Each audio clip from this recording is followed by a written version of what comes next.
Welcome to Compression, the quest to $100 million in just 1 year.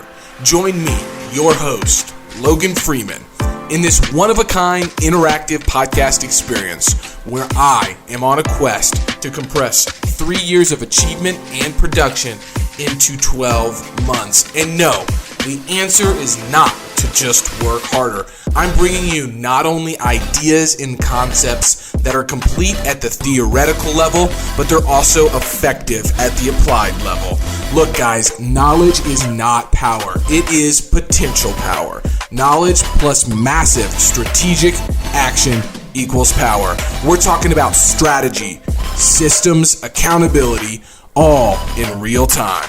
This is Compression. Welcome back to another episode of the Compression Podcast. As you can see, it's just me here today. Jerome may or may not be joining us as a response to what we cover today, but wanted to kind of mix it up just a little bit and go through a monthly review, but continue our conversation and our process of evaluating this focus funnel. But before we do, let's get started with a challenge. In a month, you have typically 30 or 31 days, which is 730 hours, 43,800 minutes, 2,628,000 seconds. Now, I know a lot of you might not feel like you're a millionaire listening to this podcast right now. But every month, you have the opportunity to use 2,628,000 seconds to help continue to achieve what you're trying to set out. So I want to say that one more time. 31 days, 730 hours, 43,800 minutes, 2,628,000 seconds. Wow. What an opportunity we have every single month. Let's break it down even further. So you have 24 hours in a day, 168 hours in a week, give or take. No more, no less. So let's say you sleep for 7.5 hours. That's 52 hours a week sleeping. You have 50 hours a week at school or working, and that's including your commute. You have 15 hours a week eating. You have 24 hours a week relaxing, so playing games, hiking, movies, TV, family, and you have 4 more hours of sports or church. So you have 102 hours plus 43. That's 145 hours. You could watch 5 more hours of TV and still would have 18 hours accounted for. So you will always have time for what's more important. And going through this exercise on a monthly basis really helps me understand where I'm spending my time, and it also allows me not to make this excuse that I'm always busy and I don't have enough time for certain activities. And when I go through that, whole process there, that guys and gals, we have 168 hours in a week, and after all of those things that I mentioned, that's still only 145 hours. You can find the time. Now, when you have children and you have certain things like that, we have to add those things in. But you have to find the time.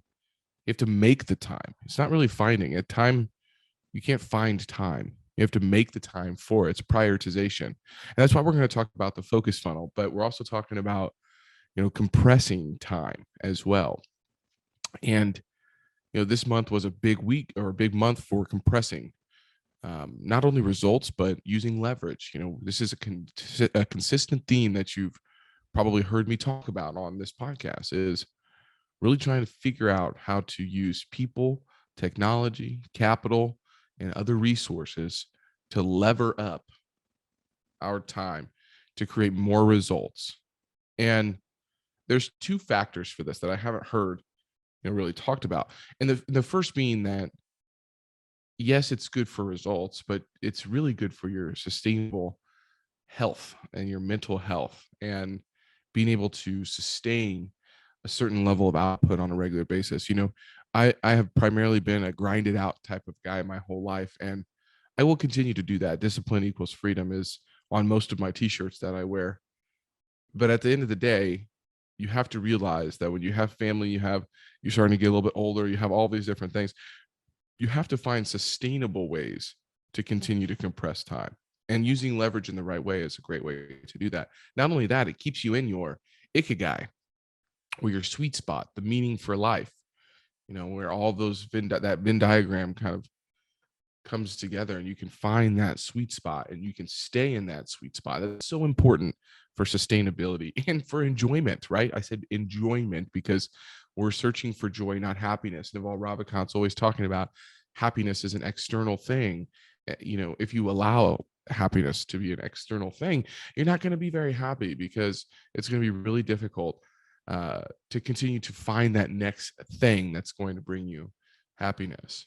So this month, I'm really proud to say we applied leverage in a really great way.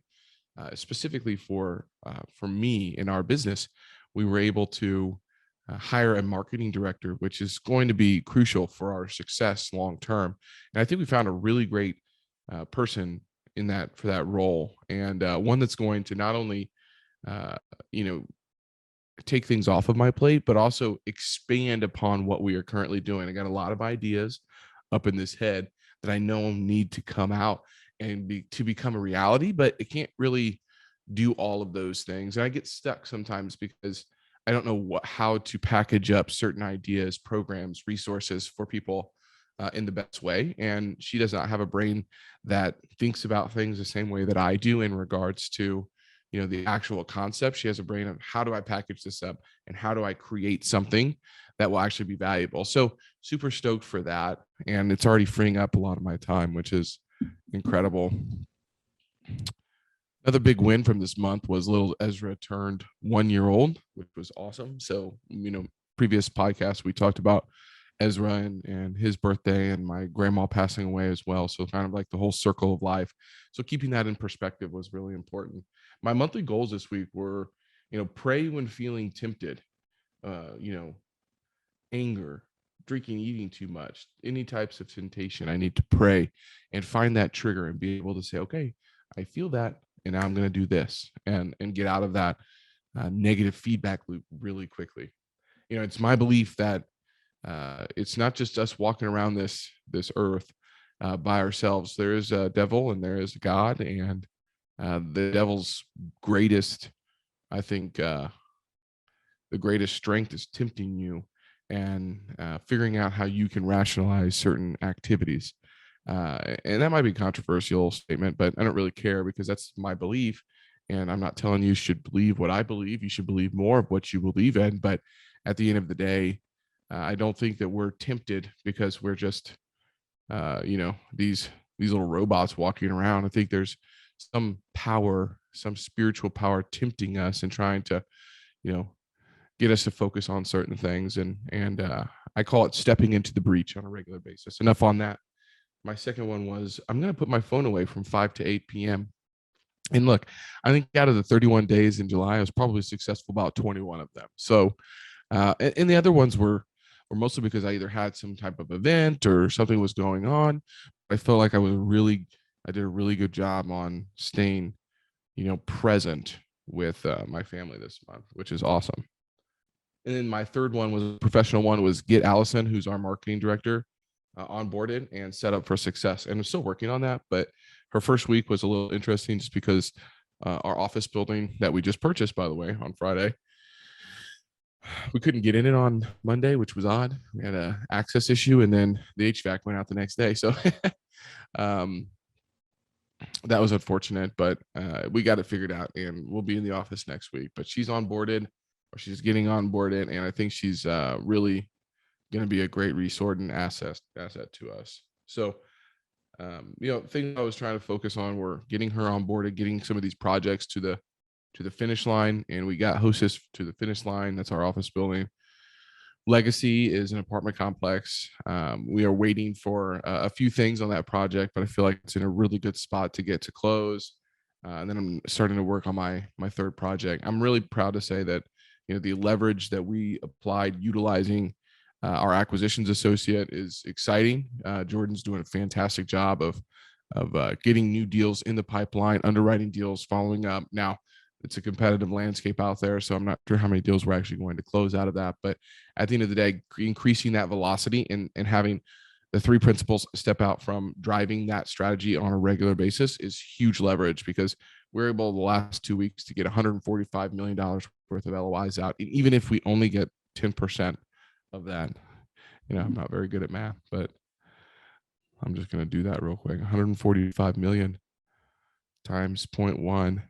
That's 14,500,000. So I think that it's a velocity game right now. We're not willing to kind of step up certain things that other people are. So we're going to have to continue to make a lot of offers, but that's getting us into new markets. It's forcing us to expand and get outside of our comfort zone, which is something that I wanted to talk about quite a bit. So what I wanted to do next is I'm going to actually get into my calendar, and I didn't chart these out per se yet because I just did not feel like that was what I needed to do. But I'm hoping that Jerome will listen to this episode, and then we can kind of respond to this, or have him respond to this with the focus funnel and drop some knowledge on us. Because one thing I'm trying to do is learn on how to use this focus funnel mental model.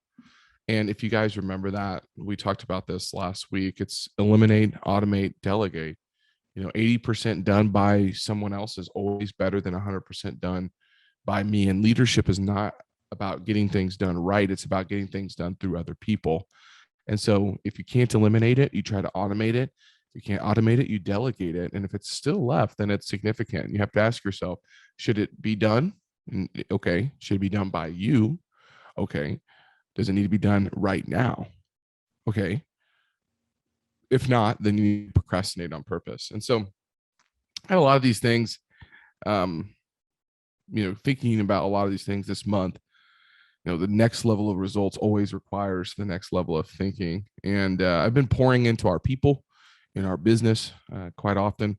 I've been meeting with Parker and Corey more one-on-one, just kind of hanging out, getting food, talking, staying in tune with all of the things, because we've got another big hire coming on board and potentially starting up some new profit centers. So let's get to the schedule. So on last Monday, all right, and this week's a little bit different because I did take Friday off, but we'll go through Monday through Thursday so you guys can kind of hear what I've got going on. So everybody knows 4 a.m. I'm up, usually Monday through Saturday.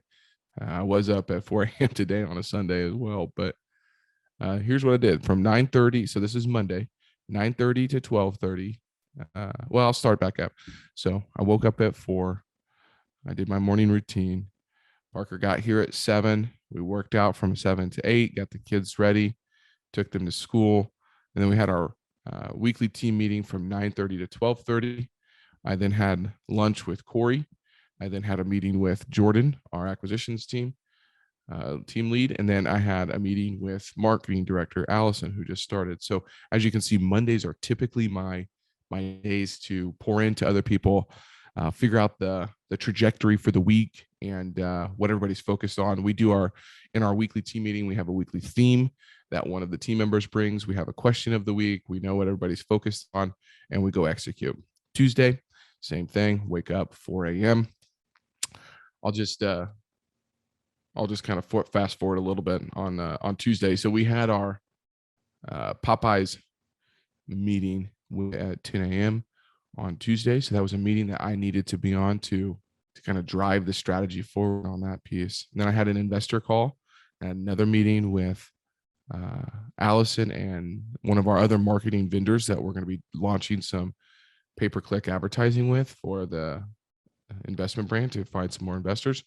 I then talked to a company that has a kind of monthly subscription model to an executive assistant. I then had an in-person meeting with one of our large investors here in Kansas City. I then had 3 phone calls back to back to back to back. I then had a weekly investment committee where we're underwriting deals and getting LOIs put out from 2 to 4:30. Wednesday, I take a little bit of time for myself. So I either go to church or Eucharistic adoration. So I did that at 10. I took food to the food pantry before that, and I went to Eucharistic adoration. I then met up with Allison from 11 to noon. We had our interns send off from noon to 1. I then had a meeting with the team on our new project to get the narrative down and created, which I got done. It's executed on. So that was from 1 to 2. And then we had our weekly executive meeting from 2 to 4. This is a meeting where Parker, Corey, and myself are looking at things that's going on in the business and that we're tracking that need to get done. So where are we at on our rocks and how are we tracking towards those to get those taken care of. Thursday, I bought Taylor flowers, got those delivered early on in the morning. I then had a meeting. I went for a long walk on Thursday morning. Then had a phone call starting at 10. I had another one at 10:30. I had to go then close or sign the papers for our loan documents for the Hostess Brands building at 11. I then went and had lunch with Corey.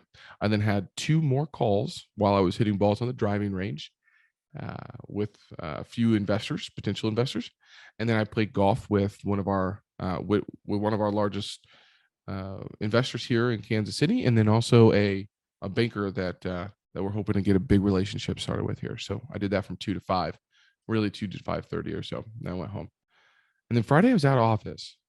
Fridays typically sound like this, though. I'll just give you guys an idea. I usually have some golf lessons on Friday, or I try to go play a quick round early on. I then have podcasts starting at noon, usually recording compression podcasts at noon, and then podcasts after that. So I had on this specific one, I had 2 podcasts I needed to do until 2:00, and then I meet from 2:30 to 4:30 in person with certain people here in Kansas City on Friday. So that's typically my Fridays. So what I wanted to do was just kind of outline the month, make a statement that you do have the time to get done what you need to get done. Just think about that. Well, I have 168 hours, and breaking all of those hours down, about 145 accounted for. So what are you doing with the rest of them? I want you guys to be thinking about that. Let Jerome respond to the focus funnel here, and then we'll get on the next episode, we'll get us back on the regular programming, and we'll also cover what I'm focused on this month as well. I think that'll be important. So I'm excited to see what Jerome has to say about this. We'll cut these together. He'll be on very shortly, hopefully, and this will be a new format that maybe we'll do every 4 or 6 weeks or something. And I'd like to hear some feedback if you guys like it. So until next time, this is Logan Freeman tuning out another episode of the Compression Podcast. We're back, and I get to respond to Logan's recorded response for this week of the Compression Podcast. Super great to be with you all. And, my task here is really just to discuss Logan's take on his schedule for the week. It was a light week. He's usually not only working 4 days a week, which is really interesting. And if you listen to the schedule, you'll see that he has white space in the calendar now. He talks about doing a bunch of different things, but they all fall into, I think, maybe 3 buckets, if I thought about this correctly. One is marketing, producing actual content where you're going to market to folks to get them to become investors. The next bucket was investor relations. And so, once people are in, you either got to spend time, and when I say in, that means they've raised their hand and say, hey, we want to learn more about what FTW has going on. And so, that could be those 15-minute calls that he does on Tuesdays or Thursdays. That could be the lunches. That could be any other strategic alliance that goes along with it. And then the last thing, which goes into the marketing piece, but maybe with a little different spin on it than what most people would think, and that's being involved in the underwriting reviews. And so that allows him to really spend time knowing the deal inside and out. A lot of times what you'll see is investor relations are totally siloed from underwriting, and the investor relations person will have to go ask somebody else to come in and talk about the deal. We don't like that for a couple of reasons. And, there's a lot of opportunity for you to set up the business however you want to. But knowing your numbers, being able to talk specifically about the deal in depth is what helps people get confidence with you. And so the fact that he's involved in the beginning and follows the deal throughout, and then they create the marketing messaging so that whatever documents are created, whether it's the pitch deck or emails or whatever else may come out along the way, it prevents him from having to get caught up along the way. Now, he said some really big numbers. I think he said close to $150 million in LOIs were out on the street. And that can be overwhelming depending on the deal size. But I mean, it's pretty safe to say that's probably something north of 30 deals. And so when you have that much going on, you're going to have to filter because you can't be in a great knowledge position on all of those. You think about the ones that are already operating, people want updates on that. You got to think about the ones that are currently being raised for, people want to know about those. And then if you go to the very front of the pipeline, the people are asking questions about the things that are on the way. And so he's got to be very, very careful here because there's so many different buckets. The thing that I will say is there's a ton of meetings between the folks that are leaders. I mean, you think about a meeting for 3 hours on Monday morning after an hour-long workout, plus a lunch after that meeting, plus another lunch later in the week. Now, sure, there may be things that are going on, but remember that Logan is also focused on losing weight. And so when you go out to eat, it's highly unlikely that you're going to eat something that's on your meal plan and in alignment with reaching that goal. So he's got to be pretty careful with how many meetings he's taking. The eliminate, right? We talk about the focus funnel. Eliminate, automate, delegate. Where does Logan have opportunities to eliminate? I think there's a couple of places. One, we talked about the meetings at lunch, right? Is there a way to get more concise in our communication with other executives so that we are able to reallocate that time to something that's profit producing? Clarity in between each other, working on your different views of the problem, working through whatever friction there may be is extremely important. But is there a way to condense that? I mean, we've put 6 hours, 5 to 6 hours, maybe even 7 hours into meetings. And I just wonder if it really takes that much time to get to the point of clarity. Or if there's another way to get that done. So potentially eliminating one of those meetings is something that, or even condensing them, right? Does it take 3 hours? Can we get it done in an hour and a half? Can we get it done in a couple of 45-minute meetings with very targeted outcomes for each one of those? That's something we've got to work through and just see if we're allowing the agenda to fill the space. Automation.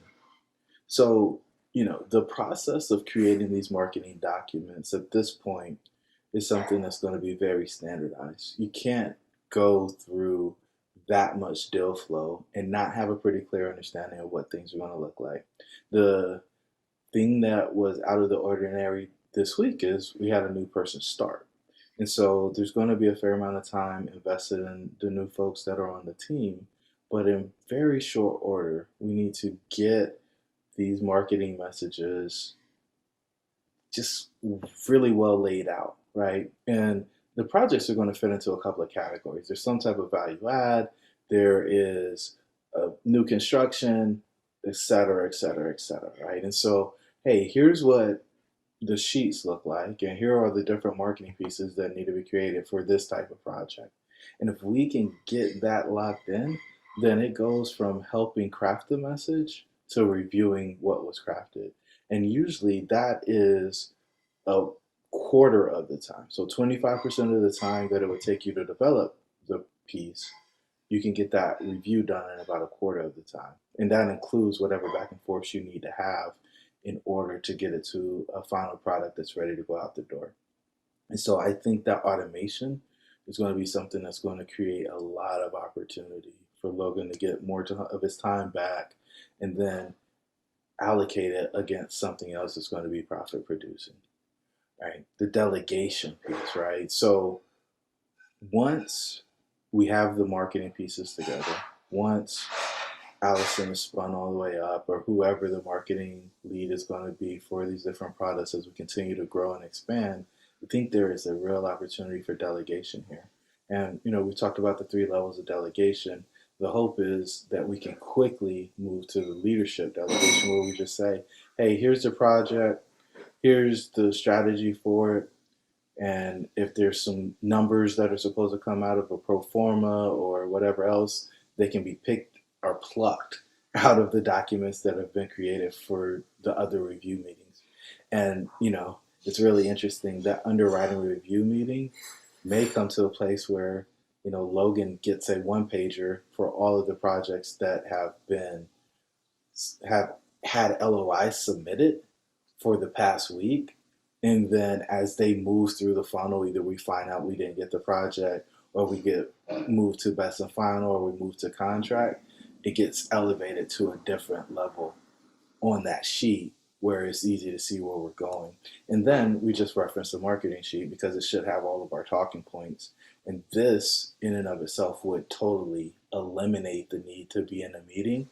And because we delegated it to somebody who is going to create the marketing pieces, and then we're talking from the marketing page. Now, at the end of the day, the question really becomes, what are the outcomes that we want, right? Are we allocating our resources appropriately to get the outcomes we want? And from my perspective, I think Logan's spot on. I think he should be spending his time with investors. I think he should be working on the marketing stuff, and he should be privy to the projects that are in the pipeline.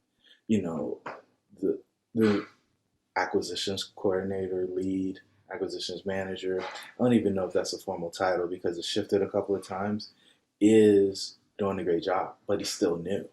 And so we've got to keep our finger on the pulse. We've got to be aware of what's happening with the understanding that over time, we'll be able to back off of that even more. And as that piece of the business grows, we put more and more in the pipeline, there will be an opportunity to delegate those responsibilities at another level. So Logan, I'm really happy that you went through. We probably should dig a lot deeper on this and really map out the time. The one thing that I thought was really interesting is how you're getting basically 2 to 3 hours of work on yourself in the morning. And I can't applaud you enough for that. Most people aren't willing to make that investment. They are really rolling out the bed, getting the kids ready, walking out the door, trying to get to a meeting. And any time that you're not making that investment in yourself, it greatly reduces your ability to perform at the apex level. So kudos to you for keeping that at the top of your priorities. You got, 2 under 2 or right at 2 now? And so a lot of people are complaining about sleeping and they want to rest, and you're pushing through it.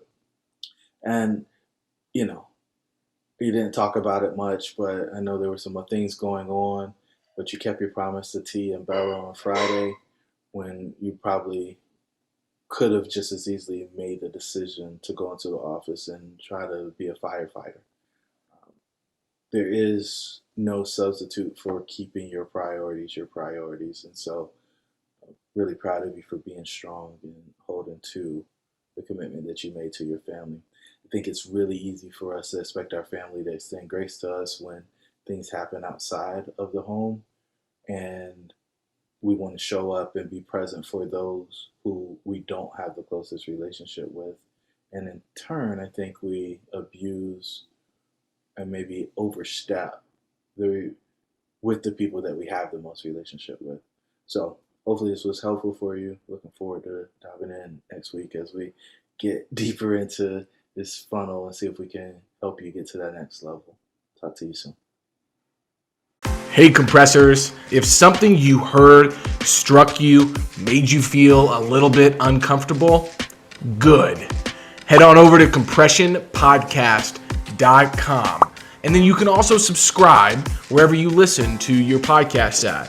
If you feel inclined to, please leave us a review. It's obviously helpful. But instead, I'm going to call you out today. I'm going to call you out and make sure that you do your part, sharing this message by sharing it with one person that might need to hear what we talked about today. Be great. Nothing else pays.